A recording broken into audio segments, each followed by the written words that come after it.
बिझनेसमध्ये यश अपघाताने किंवा बाय लक केव्हाच येत नाही असा माझा अनुभव सांगतो.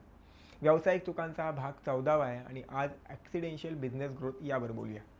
मागे एकदा व्यावसायिक मित्रासोबत चर्चा करत होतो. तेव्हा तो सांगत होता कशाप्रकारे तो व्यवसायात कष्ट घेतोय, बिझनेस ग्रोथसाठी प्रयत्न करतोय, वेगवेगळ्या गोष्टी बिझनेसमध्ये राबवतोय. तरी पण लक काही साथ देत नाही आहे. आपल्या चुका आपल्याला सुधारता आल्या नाहीत किंवा चुका नक्की कुठे होत आहेत हे कळत नाही, तेव्हा दोष कोणाला देणार असा प्रश्न असतो. मग अशा प्रसंगी दोष दिला जातो तो आपल्या नशिबाला. कोणत्याही चांगल्या किंवा वाईट गोष्टीसाठी नशीब जबाबदार कसं असू शकतं?